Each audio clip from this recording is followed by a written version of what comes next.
tumbly. That's telling me it's time for a small smackerel of something sweet. Sweet Jesus, Paul, that's not honey. That's the strength and will required to restore the Roman Emperor. Oh, bother.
Good evening, everybody, and welcome back to another edition of When in Rome. I am your host, and today we are not going to be sporting our usual Jojo Belisarius, but today we will be sporting our hashtag Canongate Centurion, of which will be explained here shortly. But before I go any further, I do have some news that I don't think will surprise many people given the amount of hiatuses we've had. But I did want to make an official announcement because I don't want there to be any people wondering. Matt is had to step away from doing the show. We are still on very good terms. He's just got a lot of stuff going on right now. And, he doesn't want to be unfair and keep, pushing stuff back. He's, of course, always welcome to come back. This is always a show that was intended to be for the both of us. I love having him on and chatting. But unfortunately, he's just got way too much stuff going on right now, and he's trying to focus on some things. And, I respect his decision to do that. We very much miss him. But he has got, work, and he's got, his book, and, he's trying to juggle a lot right now. So best wishes to him. I'm sure if he's watching the replay, he's, right now he is, I'm hoping he's watching the replay and, having a good time knowing what's about to come. There is some emotion going on here in the chat. We've got Colin Lamping. Matt, what have you got? What have you going on right now as a podcast? What did you do, Ogden? I didn't do anything, I promise. Matt and I are on great terms. We still talk and everything like that. And it's just life has been incredibly busy, and work has been sending him a whole bunch of places. And it's hard to juggle all of the stuff and everything like that. And I completely understand. We all have lives, and, at the end of the day, as much as, this stream is kind of like my weekly little sabbatical to go and nerd rant on Roman history stuff, kind of an escape. Unhinged. Matt was the only reason I watched this.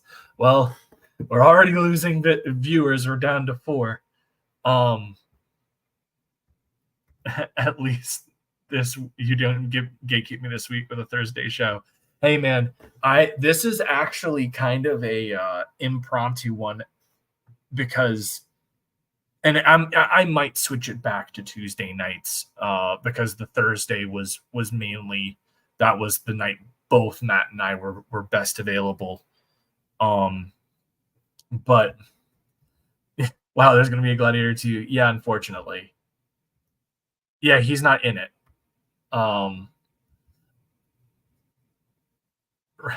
Miranda's rant prompt too, yes. But so anyways, before we really get into this, we're going to be watching the trailer. But before we start and watch the trailer, there's something that I want to talk about. Is earlier in the past week, they had released stills onto social media of the cast in set photos, and revealed Denzel Washington's character, who is named Macrinus. This has caused a massive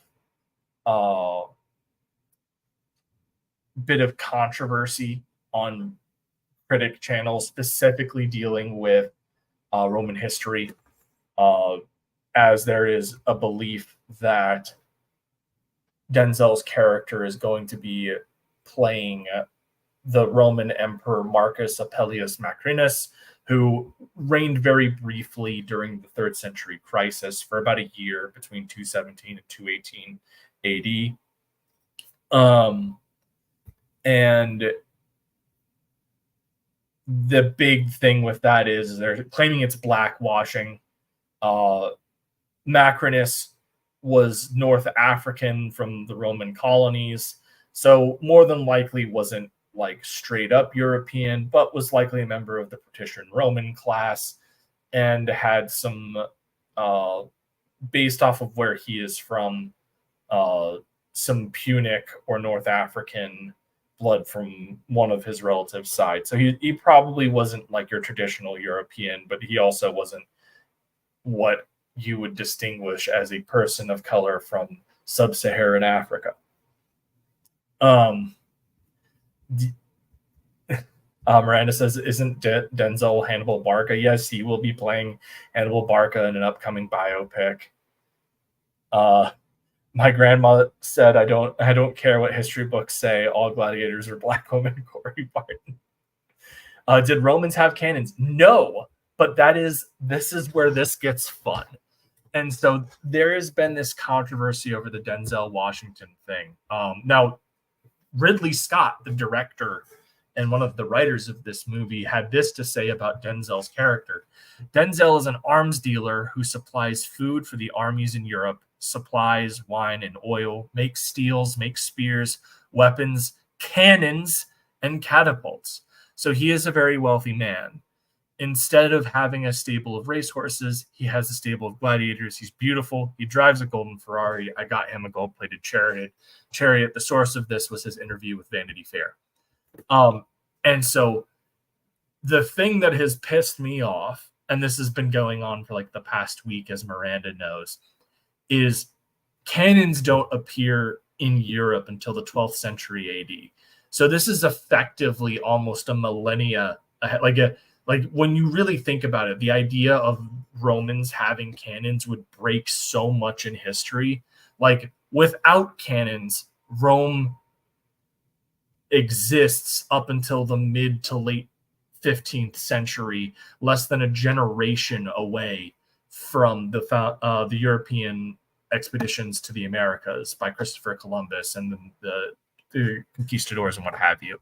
With cannons, there's a very good chance that continental Europe does not form the way that it is today. Their ability to, cannons were the things that made heavy cavalry obsolete. They negated the existence of knights. So right there, if the Romans have cannons, the Parthians and Sassanids to the east completely obliterated. The Huns, no longer a problem. With the with the existence of new defensive fortifications like the Aurelian walls in the 3rd century, equipping those with a cannon battery pretty much makes them impregnable from a land army. Like the amount of history that this absolutely breaks is freaking absurd. And yeah, it was a dumb comment that he probably didn't even realize. But the fact that he was so casual about it annoys the shit out of me. And so Matt Krotz, is one of his last gifts to us, created the hashtag CannonGate. And I thought it was brilliant, which also leads me to another thing to announce. So I know that we've got some artists here in the chat. So over the next week, I'm going to be doing an art contest for hashtag CannonGate. Fucking Mo. The cannons would be useless against Wakandan vibranium shields. So the way that the art contest works is do your piece of a Roman centurion with a Napoleonic era cannon, and post it up to social media and tag me at @ElysianFields_0 along with the hashtag CannonGate. And the winner of the contest will receive a $50 prize. Their shirt will be their design will be used as a t-shirt for the Nine Realms Spring Store, and they will get a complimentary a comp of the shirt. So they will get their own hashtag CannonGate t-shirt. So I'll be spreading the word across Twitter as well. We obviously have the Embrace 2 launching on Friday as well. But we're going to get to the trailer, Corey. We'll be breaking that one down live, and it's not good at all. How come every time Ogden says sub-Saharan, it sounds like he's trying really hard not to say subhuman? Bankrupt, be proud. Ouch. We got Derek Clay in the chat. And what a 2-punch it would be if Derek went back to streaming Wednesdays heading into this show. Unbeatable combo. Tuesdays, not Wednesdays. Wednesdays would be a disaster. We already have the cannons versus the vibranium shields. I might rabbit. I might. They have the round place filled with water and boats. Yes, they have the Coliseum. We'll get to there. We'll pull that up here shortly. But yeah, so as I said, hashtag CannonGate art contest. You get a chance to win $50, and your design gets used on a t-shirt, and you get a free shirt out of it as well. So pretty swanky. It'll be something that you can post up on. You have until next Thursday, when we would technically do our next When in Rome show. But since I'm considering doing the shows on Tuesday, what I might do is I might extend that to the Tuesday the 23rd. To avoid strikes, Ogden should mute the trailer and just freestyle rap over it. Okay, so that being said, let's get to what everybody's come here for. This piece of shit. All right. So, Gladiator II official trailer, 2024 movie. It has Paul Mescal, Pedro Pascal, Denzel Washington, and a few other pretty big names. It serves as a direct sequel to the first movie, where we are now following the kid from the first movie, Lucius. I will talk about how this is a massive problem as we go into the trailer. I'll break down, and we will pause the trailer at points so I can go and rant and about how stupid all this shit is. Mobig says Obama's in this. No, that's Denzel Washington, but close. I thought we were talking about the okay. Alrighty. So let's get this painful thing on to go.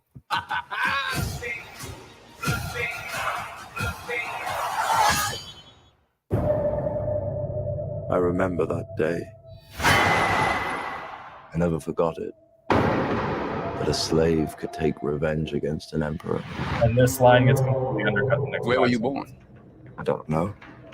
Okay, so wait one goddamn minute. You have this guy. Like Mo is saying, are they using AI to make Denzel look like Obama, or did he get plastic surgery for the role? I don't know. I'm already annoyed at this. Yeah, well, let's have some fun. Okay, so we have this character. Let's start here.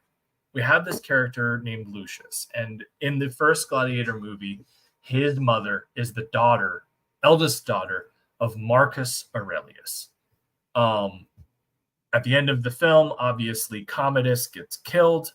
And from a historical standpoint, this becomes the end of the Pax Romana and kicks off the crisis of the 3rd century, where Rome is in constant political turmoil. So the very notion that a surviving descendant of the philosopher Emperor Marcus Aurelius would be allowed to just go saunter off into the frickin' wind is the load of bullshit. He would be probably the most prized possession in Rome.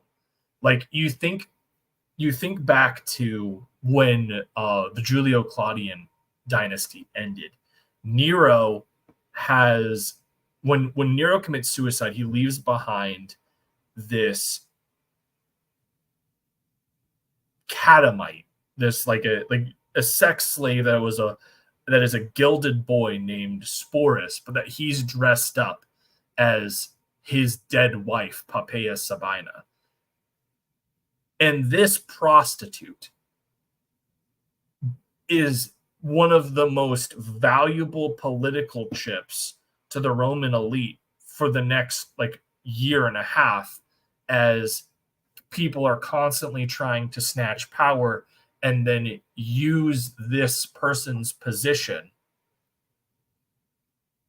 and their ownership over them as a way to tether them to the Julio-Claudian dynasty. It would be no different here. Somehow Maximus returned. That's pretty much the vibes this is giving up. They could have it like Russell Crowe and Joaquin Phoenix fighting it out in an afterlife. No, that's dumb. Stop. That was literally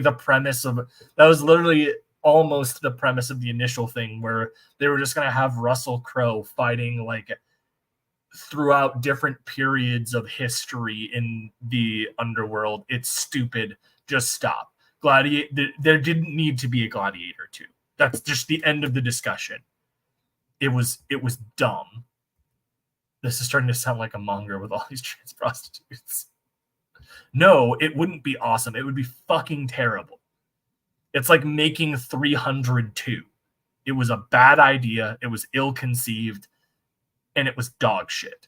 So don't call Corey dumb when he's spitting through genius. All right, back to this god-awful trailer for 20 seconds. I never knew a mother nor a father. You will be my instrument. Who are you?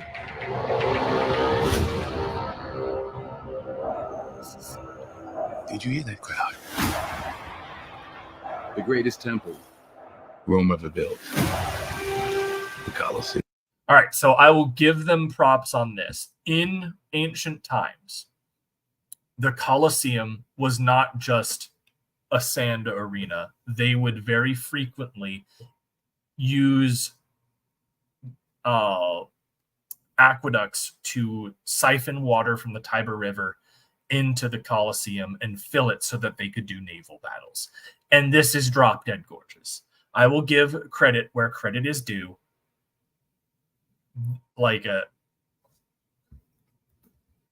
Okay, so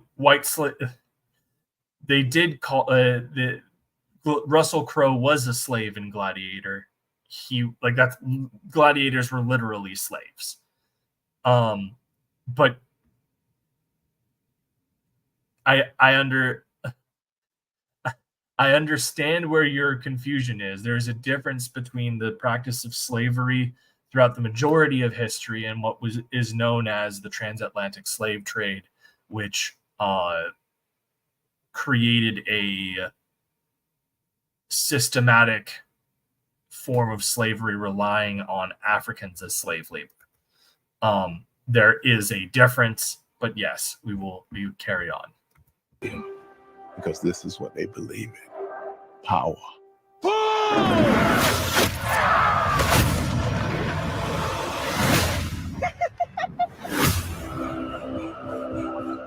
General Acacius, there are victories yet still to come. Okay, so let's take a look at these. I don't even know what we're supposed to be. I don't know what battle this is supposed to be depicting, but it's dumb. These Roman, are these triremes or are these supposed to be quinquiremes? I think I see the corvuses on them, but I don't even know if they would be using these types of ships by this period. In the 3rd century, like we're talking about almost a millennia after the Punic Wars. So I don't know if the Romans would still be using these ships. Yeah, Miranda's saying those ships aren't fucking accurate. I believe you. Rome has so many subjects. She must feed them. They can eat war. That is the dumbest line on the face of the fucking planet. And whoever wrote the it needs to be stated that the guy who wrote the screenplay for this wrote the screenplay for Napoleon and wrote the screenplay for the god-awful Day the Earth Stood Still remake with Keanu Reeves. So we're not going to get anything fucking close to decent writing.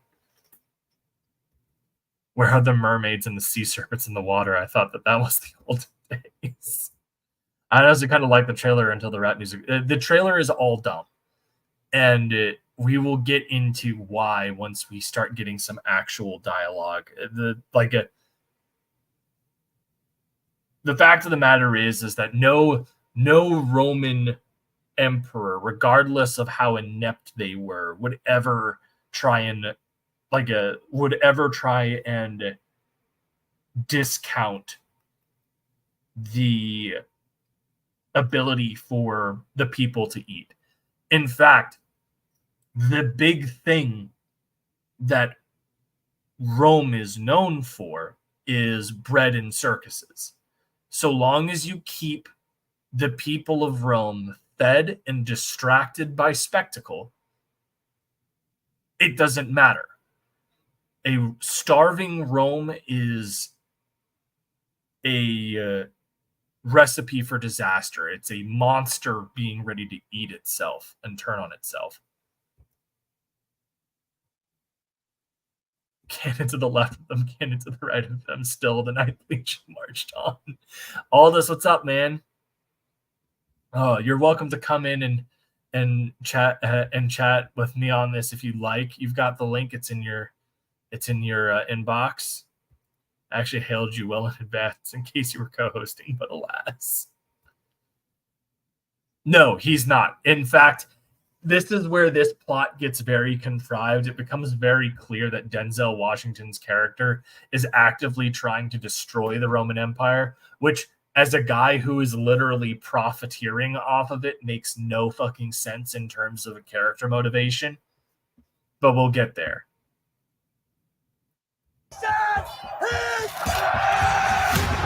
Okay, so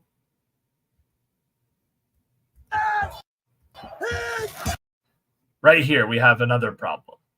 Yes, there were female gladiators. They fought in their own exhibitions, in their own games. There was not a, There was not a league where female gladiators were fighting alongside male gladiators. That would have been like the most anticlimactic shit ever. So the Assassin's Creed game has way more problems with it than just, okay, that's a whole other rant. We're not going there. We've got plenty to deal with. We're only a minute and 5 seconds into a 3-minute trailer, guys. And we're already at 30 minutes in. So yes, it is a boring armor design. Although I'll give, she's kind of in a Montefortino style helmet. Maybe it's supposed to be Parthian. I don't know. It is boring and dull.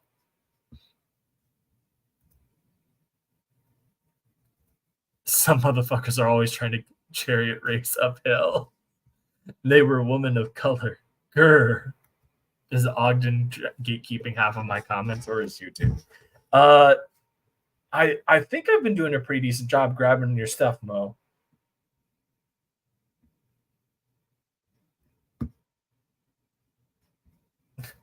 Miranda says breastplate. I mean, this actually wouldn't be too uncommon for a woman to be wearing something of this nature back then, but it would have to be like custom smithed, and you're not going to waste money on that for a female gladiatrix. I did. Hold on, let me see.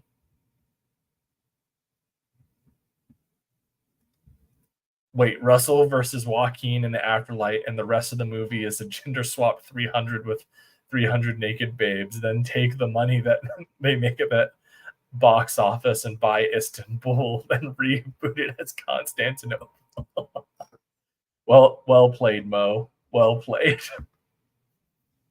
That was gold. Yeah, we're not going there. That like Assassin's Creed Odyssey is dog shit, and if you guys want, I can do a whole video on how they wasted an opportunity to really do what they tried to do in Assassin's Creed Syndicate with the stealth character and the warrior character. Really have that be a dynamic in Assassin's Creed Odyssey, because it was just filled with so much bullshit propaganda of people who like half read Wikipedia articles. So, all right. The arena turns slaves into gladiators, the gladiators into free men. Okay, so this is a massive fucking... Okay. Yes, it was possible for slaves. It was possible for gladiators to win their freedom. But winning a Rudis is no small thing. It could only be granted by an emperor. And the emperor isn't going to be at every single one of these games. Especially when you consider that the Colosseum is only just one theater.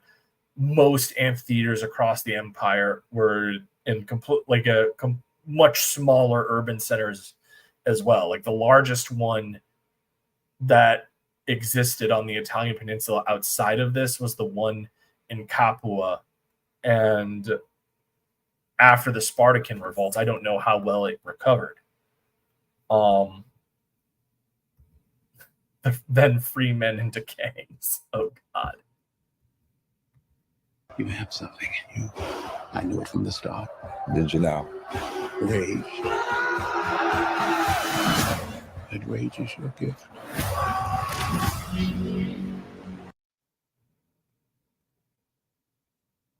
Why would it looks like they're trying to have him in the same armor set that Maximus is wearing in Gladiator.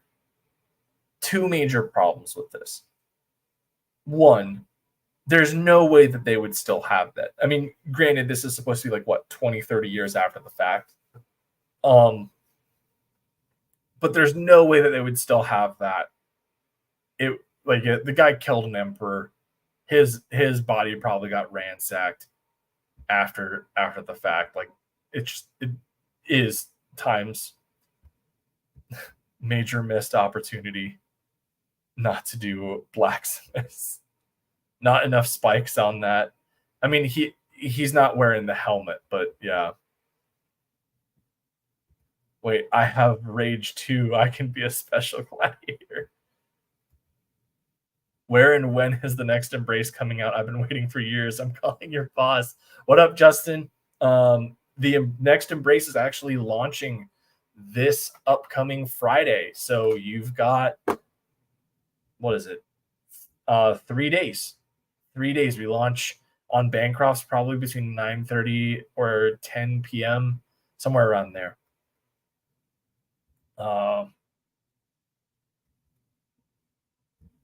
We've been joined by JP7, otherwise known as Johnny Cage. Good seeing you, man. I will re-announce it here now that you're here, because I know that you like to draw and get into some art contests, but we're going to be doing a hashtag CanonGate art contest where you guys have like a week and a half to submit a drawing of a Roman centurion firing a Napoleonic era cannon, which the winner will get $50 and a free t-shirt, because that art will be used as a t-shirt design for hashtag CanonGate. So be sure to check out the replay to get the full story. I'll also be a announcement tweet will be going up on Twitter at 10:30 p.m. So please feel free to spread it out. I mean, you can, Corey. I'm not gonna complain. Like, if it looks good, it looks good.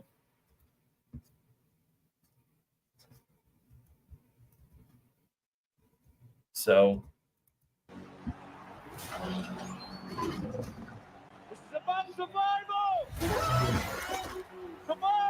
this shit is just dumb. I am sorry. I know that we're trying to. Oh, we've gotten Aldous has joined us. Hold on.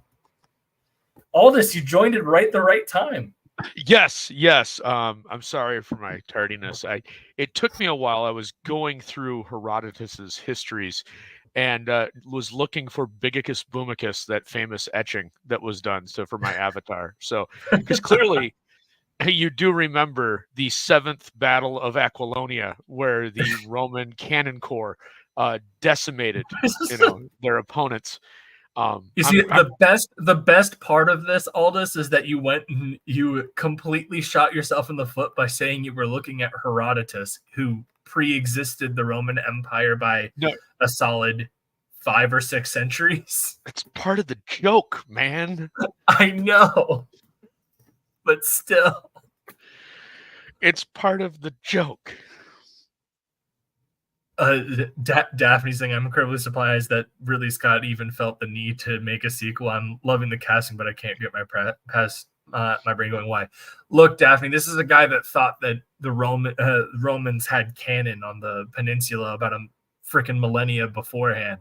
Ridley Scott has lost any good sense, and learned that with fucking Napoleon. You can deny it all you want. One must only look at my avatar to see the historical evidence. This is actually post Caesar, though. This is Mark Antony manning a cannon, bravely, I might add, during the second triumvirate right there. You can see him pointing. You amazing. AI generate that? That's amazing. No, that's a historical image. I don't know what you're talking about. It was taken with a Browning camera in like 42 AD BC. I'm sure. Shit. Oh, goodness gracious. No, I did not spend my time AI generating that while I ate my dinner. Come on. It's okay, man. I AI generated a whole bunch of them. I'll show those off later. Those were good times. So I have not spent any of my time watching this trailer yet. I'm sorry that I'm joining you just missed a gladiator standing on top of a rhinoceros. Here, we'll go back on for that. Here, hold on. Because this is stupid. Do you have evidence that they didn't ride rhinos? There has never been anyone that's gone, you know what's a good idea? Let's try and ride a rhino. Well, if you give me about 7 minutes, I can show you a historical example. Yeah, you're going to go AI generate another one of them. No, and the biggest shame of this is, despite all of the problems I have, and I've already watched more than this trailer than I ever care to, but despite everything, Gladiator was a good movie. If it's not a great historical piece, but it was a good movie. No, but like it's authentic enough. Like, yeah, people like me are gonna sit there and no, it's not authentic enough. There's stirrups. They use the wrong they use the wrong belting on the chest pieces. This is where, for people like you and I that give a shit, like, yes, our eyes are going to twitch, but it's good enough for the general audience. Not even this shit is convincing. Like, come on, man. Like, even in 300, they didn't have, like, yeah, there's a rhino charging the Spartans, but it's not like they have somebody riding the fucking rhino. They drag it out in chains and then let it loose. Apologize to Ridley Scott. I have no idea what this is. Well, just that scene right there, there's so much wrong. It's so bad. And I mean, I already talked about it before you came in. I'm not sure if you saw me when we were opening the trailer, where the main character is Lucius from the first movie, who is the grandson of Marcus Aurelius and just disappeared for like 20 years and is now back as a gladiator. Excellent. You know, we're in the middle of we're at the beginning of the 3rd century crisis, where there's like a new leader in charge of Rome every couple of months, and nobody's going, oh, you know what we should do? We should try and prop up this kid who is tethered to the lineage of the philosopher emperor and use him as a puppet king. Okay, so just go with me here for a minute, because I don't know if did you cover timeline at all? Because supposedly in the first one, Aurelius dies, right? So that's what, 180, 190? Hold on. Death of Aurelius has to be death. It's the end of the 2nd century. It's very 180. That is correct. Okay. So if this is that movie ends with the death of Commodus, which is 192. Okay. So we're talking after Commodus, you have a guy that reigns very briefly, but because Commodus drained the Roman treasury, they couldn't pay the donative to the Praetorian, and so they kill him off at 200. He lasts like a couple of years, and thus kicks off the crisis of the 3rd century, where everybody is declaring themselves emperor. Anyone that has an army.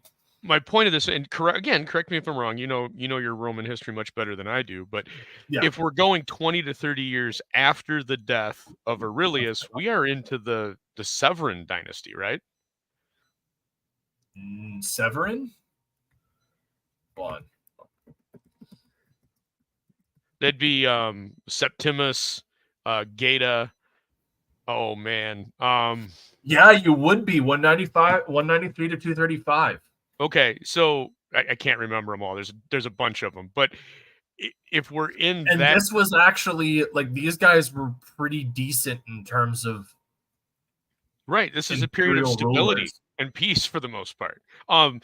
Political upheaval, but general peace and prosperity. Relative. Everything's relative, because I mean, you're gauging it in a world that's in chaos. So what's the plot line of this? Because are we? You said that it's teetering on war, but if we're 20 to 30 years after Aurelius's death, we're not.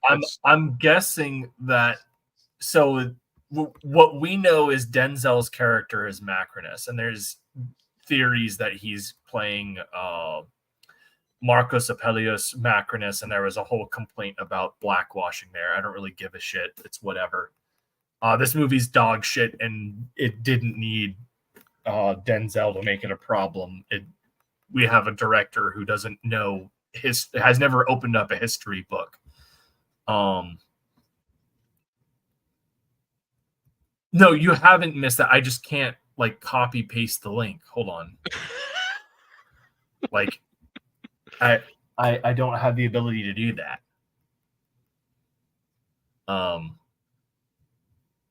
I'm sure that it's a video of some dumbass trying to ride a rhino and getting his ass kicked. Right. So in any case, so we're in the early 3rd century is our setting. So what's the plot up till now? Because I've missed the preceding 96 seconds of this. So fill me in 10 words or less. I couldn't tell you. It's just a giant fucking this guy is angry. Okay, nope, that's your 10 words. So yeah. I couldn't tell you. It's just a giant. Okay, so there's a giant. So is the good guy trying to kill the giant? What is the giant's threat to Rome? No. Oh, okay. I'm just going off the 10-word description you gave me. Yeah. Charges break for the wall.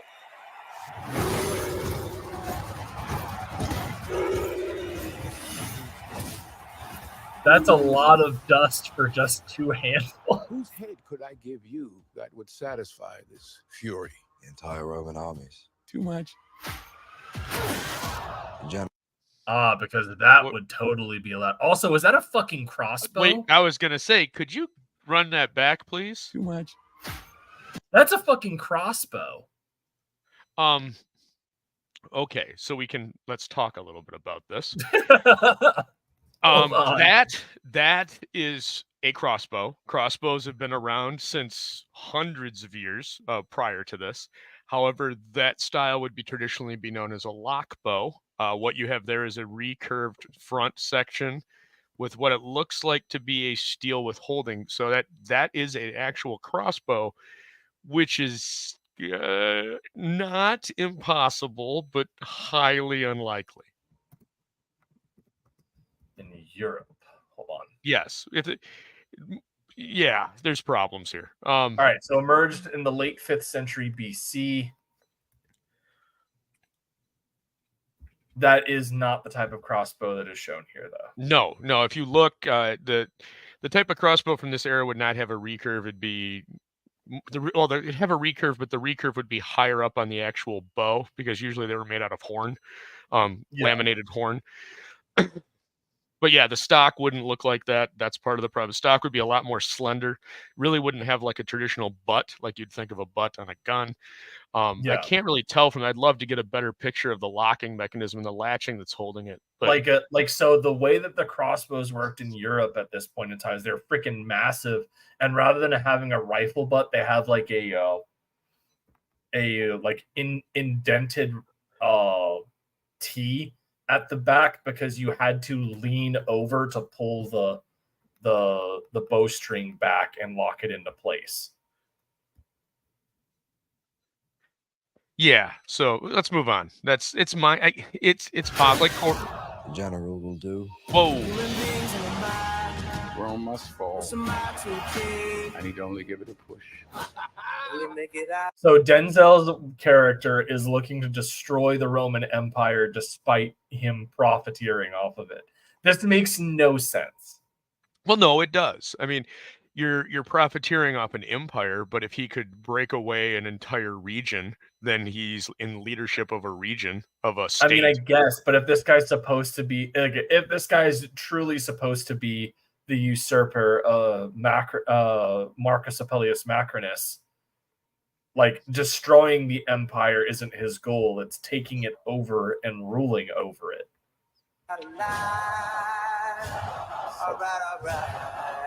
Hands on the mausoleum floor. Whoa, did you run that back? What are they? Where are they saluting? Are you looking? Which one are you looking at? Right there. What the That's supposed to be a pilum, but it's too short. Also, why the fuck would you be using a pilum as a melee weapon? Right. Well, even as a melee weapon, there's no counterweight on it. Like even the what there is a counterweight. It's at the wrong part of the fucking spear. No, it's at the right. It's at the right part of the spear, but there's not enough. So a pilum. What a pilum was for? Let me explain it. The pilum would be over where right above where your hand would be to throw it. No, a counterweight on a pilum can be either on the longer the pilum, the more you want the weight in the back. And for those in the audience that don't know what it is, a pylon was like a shaft of wood with a 3 to 4 foot, very slender metal spear type thing into it. Is And it was effectively an elongated arrowhead. yes, and it was a missile weapon. And you would throw them. The and Romans used as javelins. Yes, but the important part about the phylum was it was meant to de-shield your opponent. You would throw them with the intention that your opponent would block it with his shield. The arrow or the blade, the tip part, the thin metal would pierce the shield, embedding it in the shield. The counterweight would then bend it down. So now you've got this large weight hanging like an L off of the shield, which would make the shield useless, and the person with the shield would drop it, thus losing their shield. You son of a bitch. You'll notice that, Pedro Pascal, which we'll get to in a minute, he has no shield, so there's literally no reason to be. It's a useless weapon. The in any other Napoleon sense. trailer is better than the Gladiator II trailer. Yes. There were actually parts of the Napoleon trailer that gave me and Aldous a few moments where we're like, oh, but that does look really good. Austerlitz. Yes. Sorry, I'm going to autistically go over every weapon now. I have some problems with the Gladiuses too. I mean, how about the fact that by this point in the 3rd century, they weren't using Gladius, they were using a Spatha. Well, you can still have because a Gladius. By this point, they've switched over to a more cavalry-centric army, and so they've switched over to the Spatha because it's longer. It's very similar to a Gladius, but it's longer. Well, the hilts on the Gladiuses, 2 of the Gladiuses they had were wrong, but let's go. Continue on. Let's see what else they can get Dean wrong. Comes in. Yes, that's what I was getting to, Dean. I was going to save that till the end, but I am done.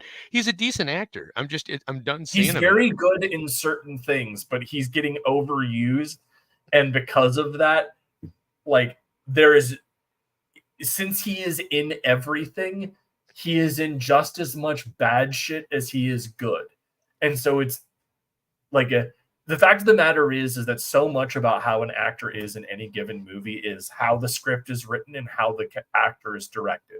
When he has a good script and he has good direction, Pedro Pascal is fantastic. Case in point, Game of Thrones.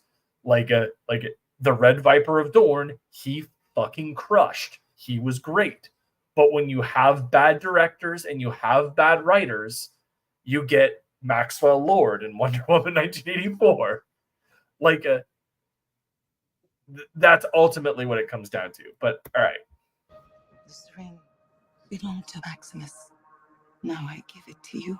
What is the dream of Rome? People. There is no way that they would have kept his armor there. I'm sorry. No. Free. Also, people are not. What? If our people are not free, okay. At this point, Rome has not been a republic for 250 years. No, because we're in early 200. We're in early 200s. Well, I mean, Rome was still technically a republic up until Augustus. Oh, you're splitting hairs, man. I'm splitting hairs, but they are hairs nonetheless. Julius Caesar was a dictator of the Roman Republic. He is assassinated, and then the Roman Republic resumes with Marcus Tullius Cicero as its consul up through the second triumvirate and the emergence of Octavian becoming Augustus. So 200 years. Yeah, 220. Okay. 220, let's say. So that's Still, roughly 5.5 generations. Exactly. Right? No, not more than that. No one has been alive. No one alive now lived back when Rome was a republic. Every single one of these freaking people has lived under the empire and prospered under the empire. Well, and again, going back, we're in the Severan dynasty, so this is actually a time of relative prosperity compared to the time before and what's especially going to be coming. I'm sorry, Dean. No, Pedro Pascal is not worse than Nicolas Cage. Shut your mouth. I would not speak ill of Mr. Coppola. I don't like Nicolas Cage at all. Outside of his voice work, voice work I enjoy. Nicolas Cage, no, I don't like it. I'm not a fan of I think that he is the worst part of pretty much every movie he has been in. You need to see Wild at Heart. No, you need to see Wild at Heart. Ogden would leave Sugar Chris with 6, even with your chest hairs at this rate. I agree Nicolas with Corey Cage Barton. would have made this movie amazing. Exactly. Ugh. If you're going to go this route, you might as well cage it up. I guess. That's fair. I was owned. Now I will control an empire. Could you go back briefly? Wait 1 second. So first he wants to destroy the Empire, and now he wants to, like, okay, I don't get it.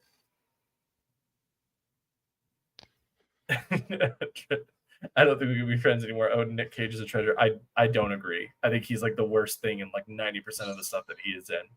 I think that he does great voice work, but I think that he has the emotional range of a piece of cardboard in most of his films.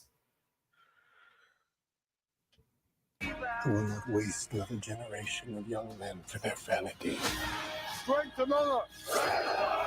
This pisses me off. Because this is what Maximus said to the legions. He never once says this to the gladiators. So this has no weight here. Well, okay, this is another. Remember like back 10 years ago where you had the generation that grew up watching Save It Private Ryan hit Hollywood, and then after that for like a decade, every time a movie had an explosion, we had the loud ringing in the soundtrack where it even bothered you as a viewer, and you're like, it just got old and tropey. I am completely past and over this. Let's turn off every light and film it. Like, I can't see anything. Like you're doing this is a how period. it would be under the arena. All this is how it would be. Well, but illuminate it. You can still play with shadow. My God, there is a 15-year period in Hollywood when they made movies with like 3 incandescent light bulbs, and somehow they all look beautiful in how they are bathed in shadow. Like, all it takes is one lighting guy that knows what he's doing instead of whatever this is. Yeah, no, really. Well, and I've already addressed the fact all this. This isn't even just on the production side. The script of this is written by your favorite person ever. Damon Lindelof? No, it's the guy that wrote the Keanu Reeves remake of The Day That Earth Stood Still and wrote Napoleon. Okay, he needs to die in a fire. It's the same guy.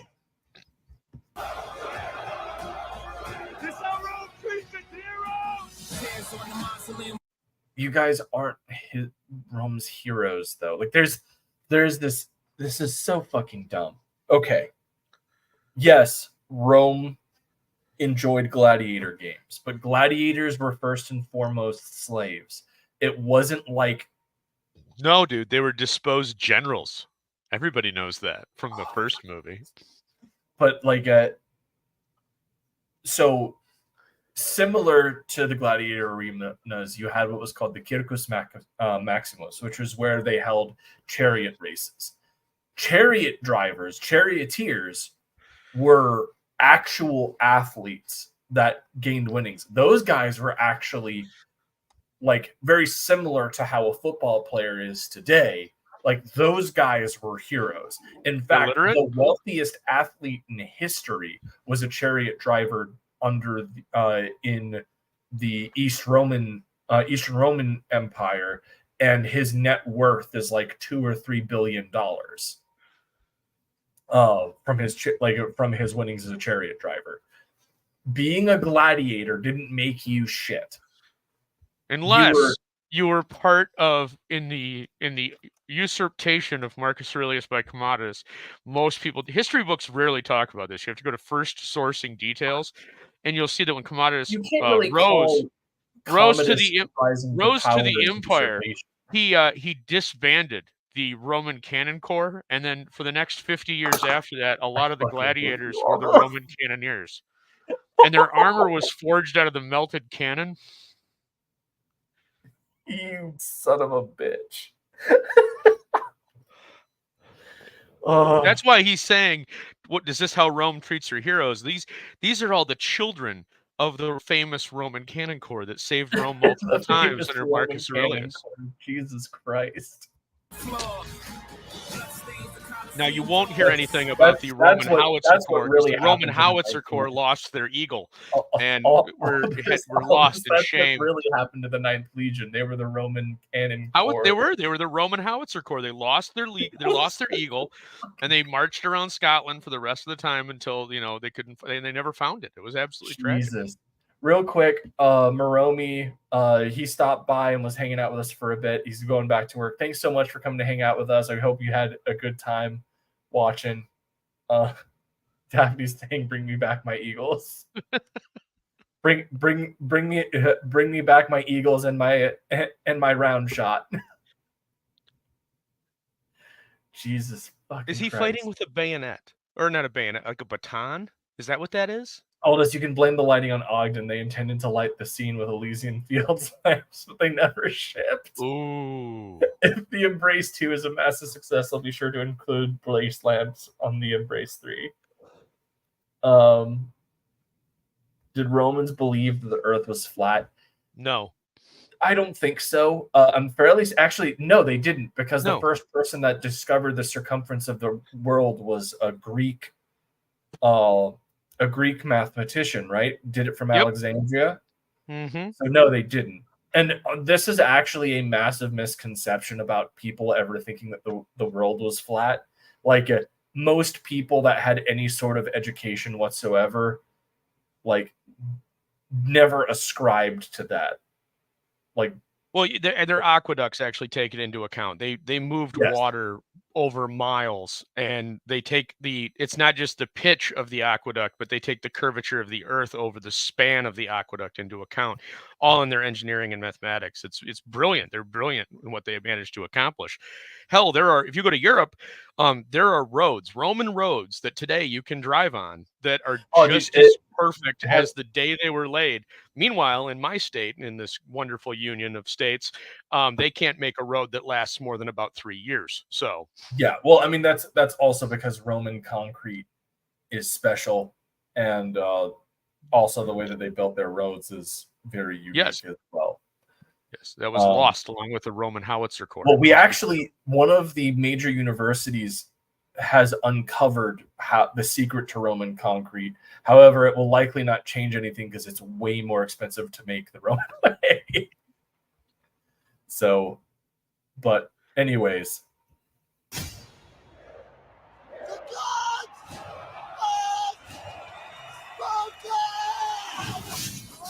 Okay, the makeup there was correct. Kind of. Whoa, go back. Okay, go back to the beheading. Go back to the beheading moment.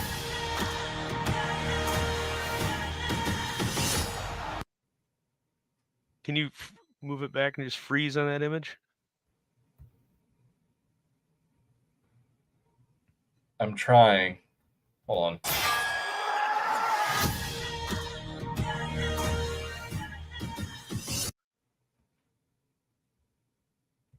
Yeah, it's like a quick scene. They don't give you much to work with. Mother, I'm gonna get it. I'm determined now.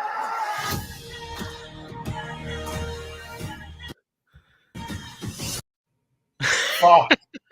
It's okay, man. It didn't. I don't know. Something about that caught my eye, but don't worry about it. Yeah, whatever. Yeah, right. This looks like a hot mess. You gotta wonder what's going through Ridley's brain, man. This is what this is other than the early offset dementia looks like in a filmmaker. Well, there was the Duelists movie, not the original Duelist, the one that he did. What was that? 2019, 2020.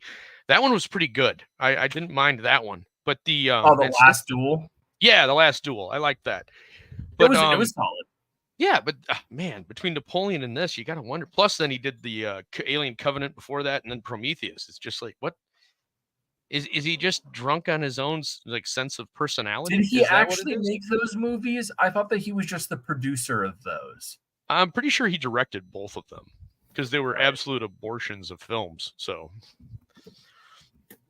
his track record is not one of good. I mean, realistically, he's got 79's Alien.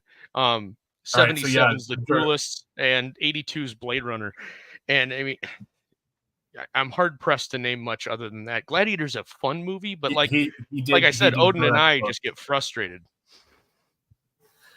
He did direct both of those. Aldous, you were correct. I thought that he had just produced them, but you are right. He directed them. Daphne's saying, "Let's watch Berserk instead." I mean, we could like the open. That's the opener from one of the seasons that was on the playlist, which is good. Are you still there? Or Yeah, are you muted? I'm still there. Okay. No, I'm okay. just waiting for you to finish. The I don't like something like this. I mean, if you want to watch a good movie on Rome, man, the series Rome from HBO is much better. I still say I love I, Claudius. I think I, Claudius is one of the finest things that's ever been made. Now, granted, it focuses on more of the palace intrigue and Roman life and the ruling class, but it's absolutely epic in its scope and how it handles things. And yeah, it has that flowery language of a stage production, but I don't know. It hits home for me. But this certainly doesn't. This just seems like, action movie A template in Rome setting B with lead actor C. Nothing I saw in that last minute and a half of the trailer really is promising. It doesn't have the atmosphere either. If you go back and think about 2000's Gladiator, it was 2000, wasn't it? Gladiator. There is rap because they have Denzel Washington in it, and they're trying to make it fucking feel gangster. Like that's literally, I'm fairly certain that that's the exact same music that they used in the American Gangster trailer from when they did the Russell Crowe Denzel trailer, Denzel movie way back when. Like I'm fairly certain that that's the exact same song. I'm like,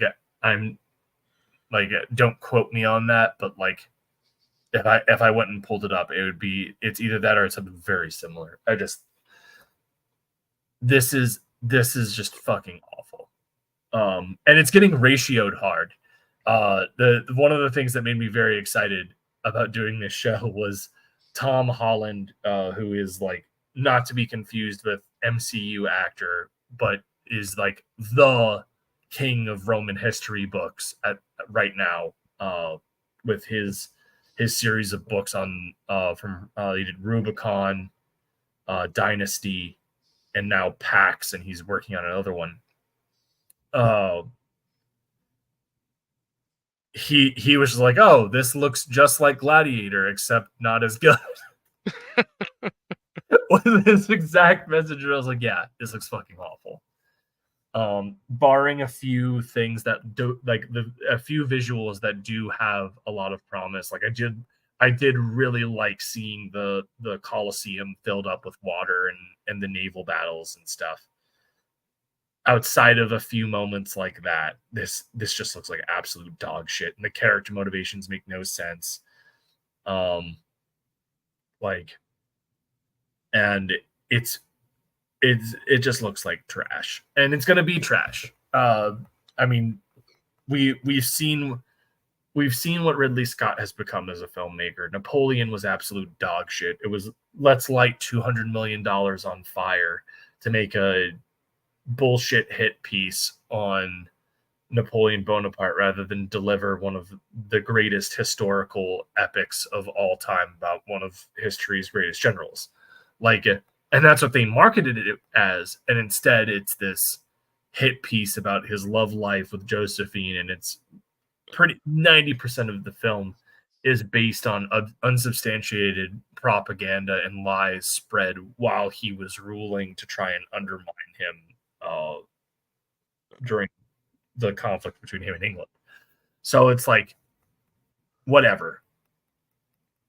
Gladiator 2 is dog shit. It's a lazy freaking commentary on modern imperialism. That's all it is, back when Gladiator came out back in 2001, it was, there was once a dream that was Rome, and talking about this, that, the other, about the strength of Rome being this great hallowed thing. and now it's, oh, we've got to destroy Rome and we've got to corrupt it and this, that, the other. Colin Lamping says I won't be watching Gladiator 2. I don't think a lot of people are going to be watching it. It's getting ratioed very hard. Assassin's Creed Los Angeles. I can't believe there was white slaves in this. Historically inaccurate. God damn it, Corey. All right. So as we are finishing up the show, I do want to remind people again of we have the hashtag Canon Gates and art contest that I just announced, where the winner will get a $50 reward and a free t-shirt with their art on it, because that art is going to be used to design a hashtag Canon Gate shirt. All you have to do is draw a Roman centurion with a Napoleonic era cannon and put hashtag Canon Gate and tag me and tag me in all this. And then the next time we do one in Rome, we'll get all of the submissions together and we'll choose the winner. And then no, I should clarify.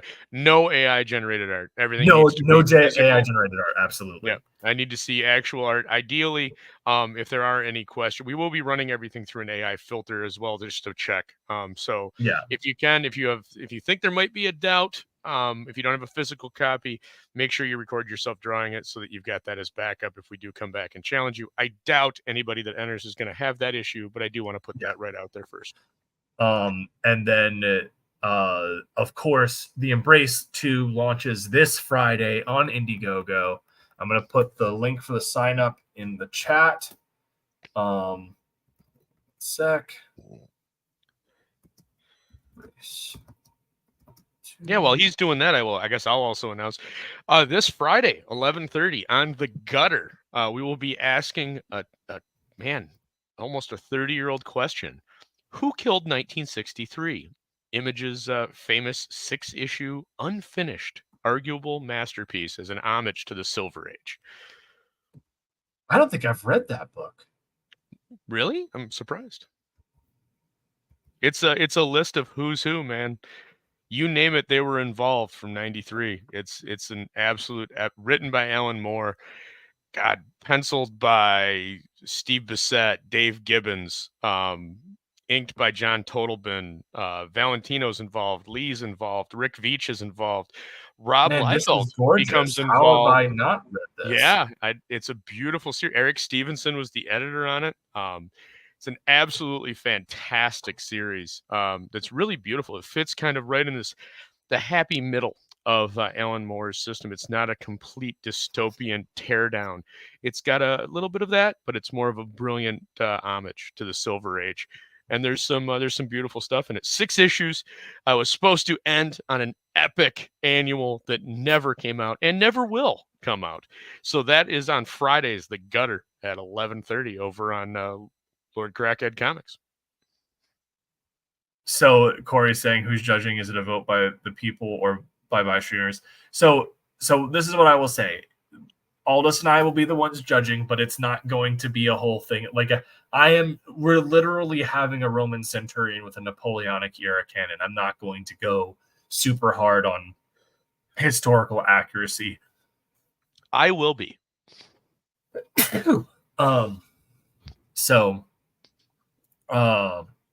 But like, so long as they are wearing, Roman armor and they have a Napoleonic era cannon, I don't care.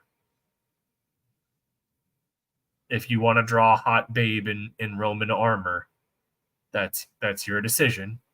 It's not going to hurt your chances to win. Just make sure at least the helmet is accurate. That's all I ask for. Because I'm not going to ask you to make the armor accurate. Civil War cannons will be disqualified. Absolutely. Absolutely. And we know the difference between a parrot and a Napoleonic gun. Yep. Mo Big says I'm not going to go super hard on historical. Ogden didn't even believe that as he was saying it. Oh.